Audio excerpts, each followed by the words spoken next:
What is up? It is Johnny Boy the Sports Guru coming to you with sports news over the past 48 hours. I've been watching a lot of sports. I've been watching all the games, all the highlights, and um, one of the biggest, one of the biggest news is, of course, Draymond Green getting suspended for putting Rudy Gobert in the headlock. Suspended for 5 games for doing it. Rudy said it was clown-like behavior, which it was. And Draymond is a dirty player. I admit it. I watched him all these years, like since 2015, and I mean, I'm like, dude, you're a pro athlete. You can't be doing stuff like that. Like, it shows that you're like 16, bro. So a 5-game suspension, and it was initiated when Klay Thompson got into it with a few of the Minnesota Timberwolves, and Draymond, the crazy player he is, grabbing Rudy Gobert by the throat with the the armbar. It was childlike behavior. There's no excuse for it. So anyway, the Celtics are a team to be reckoned with. The Bucks are a team to be reckoned with. The Sixers, the defending champion Nuggets, the Mavs, Lakers. Lakers are half and half. They're they're okay. So, anywho, next we got football. It was a bloodbath on Thursday Night Football, an absolute bloodbath. We had guys on the Bengals going down. We had guys on the Ravens going down. The Ravens won 34-20. Mark Andrews does something to his ankle. They didn't say what, but it was an injury, and he's going to be out for the rest of the year. And the big one, the real big one, is Joe Burrow. He was the quarterback on me and my dad's fantasy football team, and he tears a tendon in his right wrist, his throwing wrist, and he's going to have surgery and is going to be out for the rest of the year. So that means we have to go back to the drawing board. That means we have to pick another quarterback. We have to, search the waiver wire. And everyone's saying that the Bengals' year's over. They're saying that was the ultimate dagger. I mean, they're already out without T. Higgins, so that means they hit hell bottom, rock bottom. People in Cincinnati are panicking. They're going crazy. They're like, they don't know what to do. All we can do is wish the best for Joe Burrow, and they have this guy named they have this backup quarterback named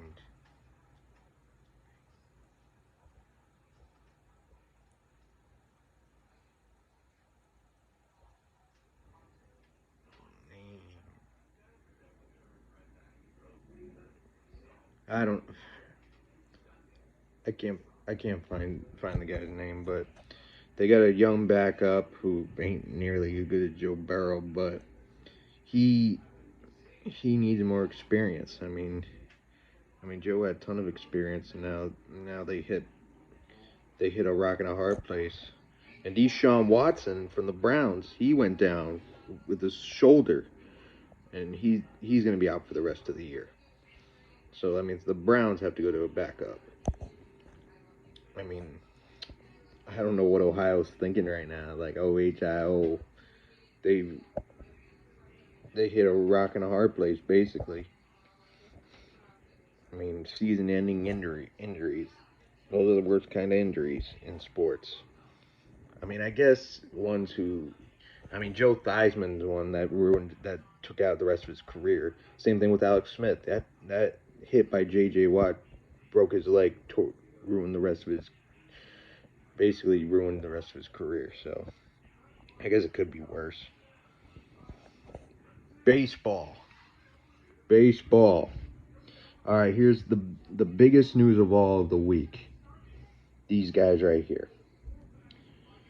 The MLB owners unanimously approved the move for the Oakland A's to move to Las Vegas.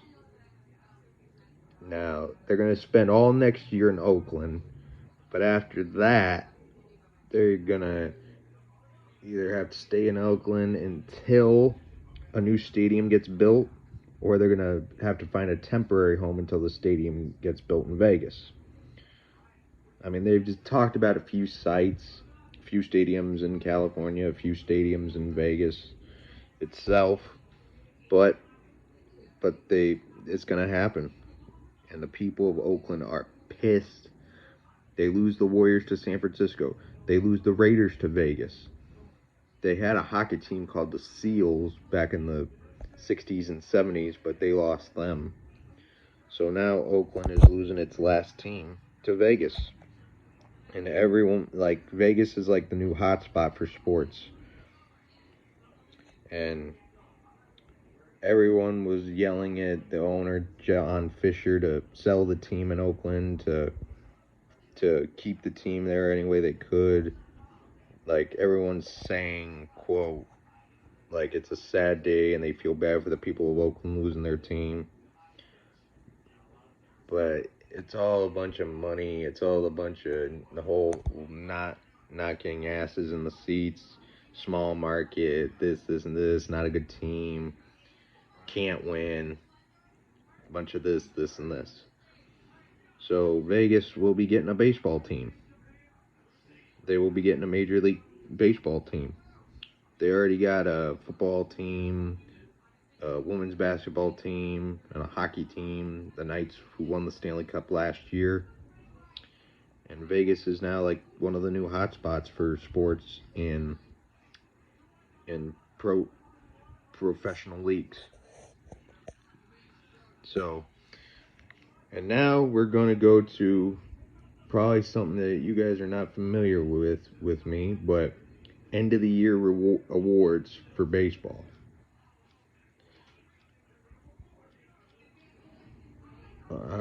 Well, I think you all probably know, most of you probably know who the winners are. But American League, we're going to start with the MVPs. American League MVP, unanimous, of course, went to Shohei Ohtani of the Angels. Unanimous MVP, and what he has done since he came over here from Japan has been amazing. Simply amazing. 2 MVPs. The guy is like the new Babe Ruth.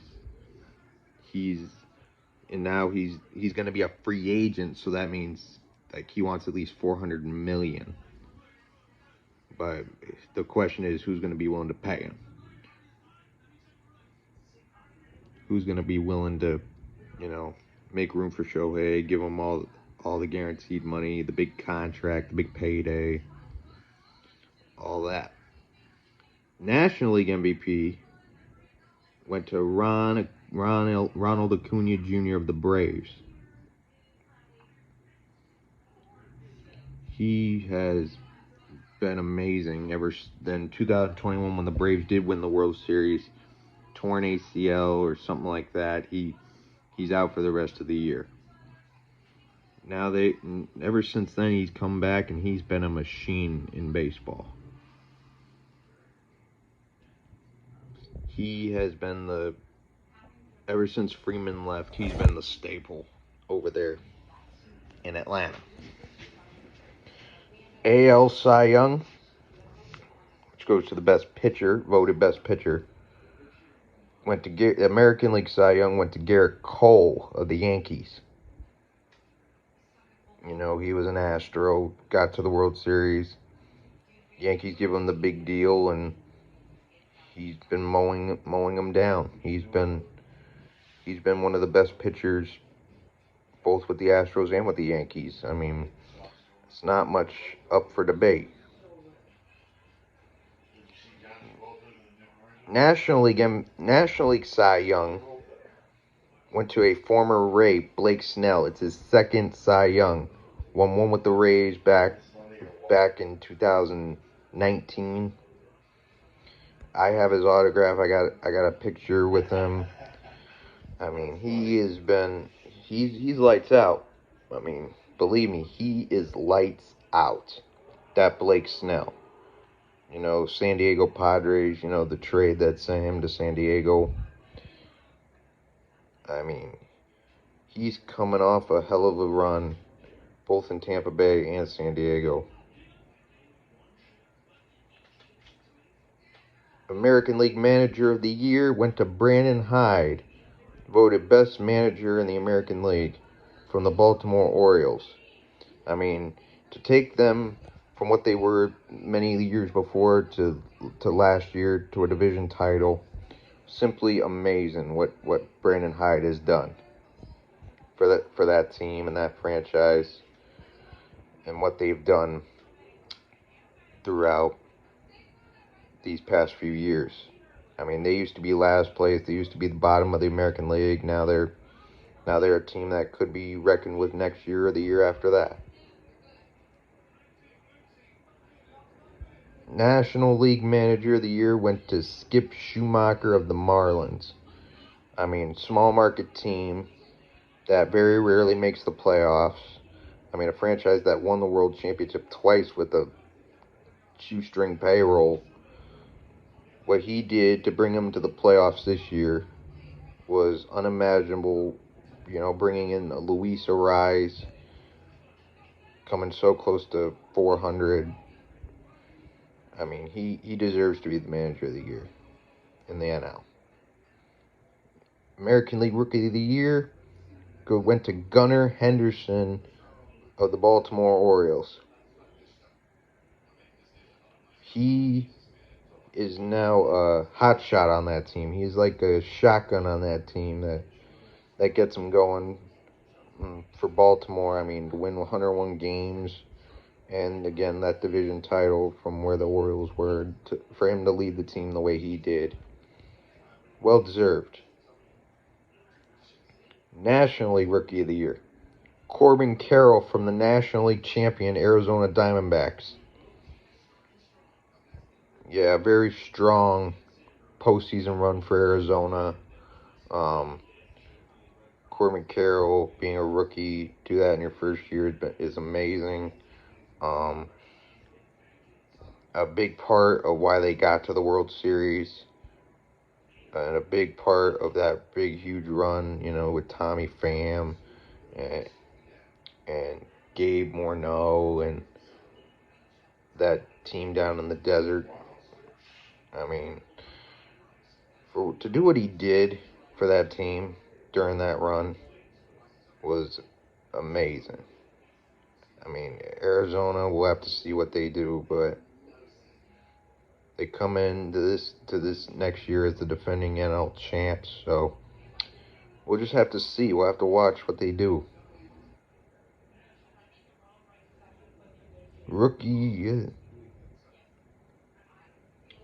and so next we're gonna go to the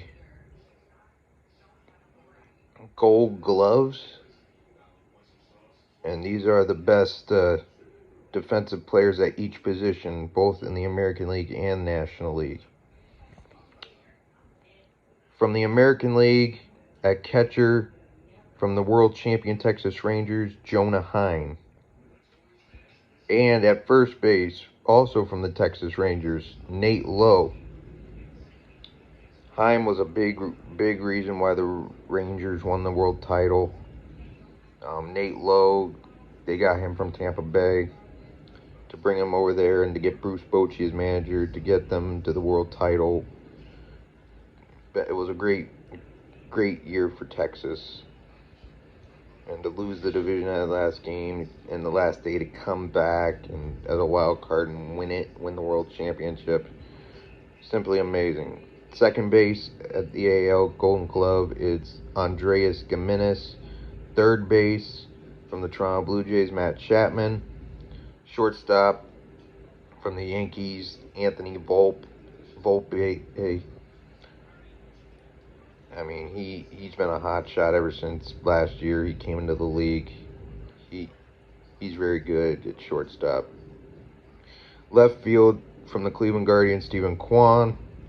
Center fielder from the Toronto Blue Jays, former Ray Kevin Kiermaier. Right field, also from the Rangers, Adolis Garcia. Pitcher, Jose Barrios from the Toronto Blue Jays. And utility from the Houston Astros, Mauricio Dubon. And Gold Gloves from the National League, from the Arizona Diamondbacks, Gabriel Morneau, a catcher. First base from the Arizona Diamondbacks, Christian Walker. Second base from the Chicago Cubs, Nico Hoerner. Third base from the Pittsburgh Pirates, Ke'Bryan Hayes. Shortstop from the Chicago Cubs, Dansby Swanson. Left field, also from the Chicago Cubs, Ian Happ. Center field from the Colorado Rockies, Brenton Doyle. Right field from the San Diego Padres, Fernando Tatis. A pitcher from the Philadelphia Phillies, Zach Wheeler. And utility from the San Diego Padres, Ha-Seong Kim. Quite a few Diamondbacks, quite a few Padres in there, quite a few Cubs. I mean, good players, good teams. And now, last, for the Silver Sluggers, the best offensive players in MLB, all being voted. All right, from the catcher from the Baltimore Orioles, Adley Rutschman. First base from my Tampa Bay Rays, Yandy Diaz. Second base from the Texas Rangers, Marcus Semien. Third base from the Boston Red Sox, Rafael Devers. Shortstop from the Texas Rangers, Corey Seager. Outfield from the Chicago White Sox, Luis Roberts. Outfield from the Seattle Mariners, Julio Rodriguez. Outfield from the Houston Astros, Kyle Tucker. DH from the Los Angeles Angels, of course, Shohei Ohtani. Utility from the Baltimore Orioles, Gunnar Henderson. And the entire team award goes to the Texas Rangers. Yeah, I didn't know the Silver Slugger, you could have a whole team to win a Silver Slugger. I guess they give one to a whole team. In the National League, Silver Slugger catcher from the Milwaukee Brewers, William Contreras. First base from the Atlanta Braves, Matt Olson. Second base from the Miami Marlins, of course, Luis Arraez. Third base from the Atlanta Braves, Austin Riley. Shortstop from the New York Mets, Francisco Lindor. Outfield from the Atlanta Braves, Ron Acuna. Outfield from the Los Angeles Dodgers, Mookie Betts. Outfield from the San Diego Padres, Juan Soto. DH from the Philadelphia Phillies, Bryce Harper. Utility from the Chicago Cubs, Cody Bellinger. And the entire team award goes to the Atlanta Braves. Awful lot of Braves in here. And I'm actually shocked that Kyle Schwarber from the Phillies did not get a Silver Slugger. He hit tons of home runs. He should have got a Silver Slugger award. I mean, that's just my opinion. I mean, everyone has their opinion, but I definitely think Kyle Schwarber should have got one. And the Roberto Clemente Award, voted for the best community service player, went to Aaron Judge of the New York Yankees. Well deserved. So anyway, a lot of news in sports. Tomorrow's Sunday. I'm looking forward to football, and I hope you all are as well, all you other sports gurus. And we're gonna have some real fun with basketball and hockey come in the beginning of the season. I will hit you all up in the next video. See ya.